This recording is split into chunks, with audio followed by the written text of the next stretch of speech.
સુરતના લિંબાયતના વિધાનસભાના મત વિસ્તારના લોકોના સુખાકારી, આરોગ્ય, શિક્ષણ અને સામાજિક કલ્યાણને સમર્પિત ભાવનાથી સંગીતાબેન પાટીલના જન્મદિવસ નિમિત્તે વિવિધ સેવાકીય અને ધાર્મિક કાર્યક્રમોનું આયોજન કરવામાં આવ્યું। આ સમગ્ર સેવા અભિયાનનો મુખ્ય ઉદ્દેશ્ય જરૂરિયાતમંદ પરિવારો, મહિલાઓ, વિદ્યાર્થીઓ, વડીલો તથા સામાન્ય જનતાને સહાય પૂરી પાડવાનો અને સમાજમાં સેવા પરમો ધર્મની ભાવનાને વધુ મજબૂત બનાવવાનો છે।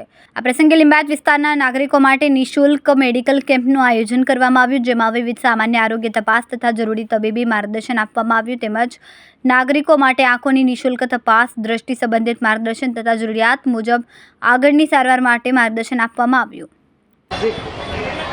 આજે લિંબાયત વિધાનસભા ખાતે મારા જનસંપર્ક કાર્યાલય પાસેથી જે આયોજન અનેક જન્મદિવસ નિમિત્તે મારા જન્મદિવસ નિમિત્તે જે કાર્યક્રમો રાખવામાં આવ્યા છે, એમાં હું મારા કાર્યકર્તા, કોર્પોરેટરો અને બધા પાયાના બુથ પ્રમુખો પણ એમનો પણ હું ખૂબ ખૂબ આભાર માનું છું।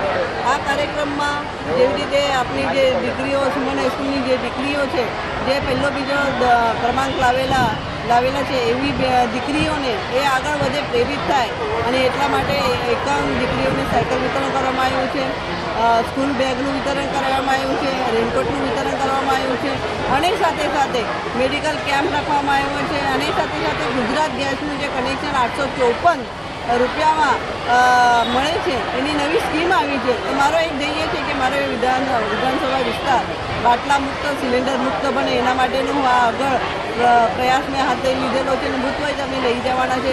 એનો શુભારંભ આજે મેં અહીંયા આ સ્થળેથી મારા કાર્યકર્તા દ્વારા કરવામાં આવ્યું છે।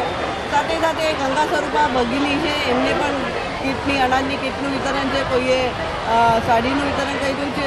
આ જન્મદિવસ એક માધ્યમ બનતો હોય છે, પણ ઘણા લોકોને એનો લાભ મળતો હોય છે। એના માટે આ જન્મદિવસ ઉજવવા માટે અમે હમી ભરતા હોય છે।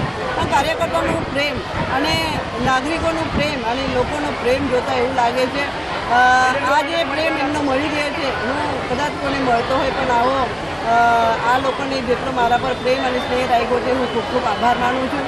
અને આ લોકો સેવાકીય કાર્ય માટે સદા તત્પર રહેતા અમારા ભારતીય જનતા પાર્ટીની ટીમ સદૈવ લોકોની સાથે રહી છે। પછી એ દુઃખ હોય, સુખ હોય, અમે સાથે રહીને બધા જ કાર્યોને પૂરા પાડતા હોય છે અને એટલા માટે અમારી ટીમને હું ખૂબ ખૂબ શુભેચ્છા આપું છું।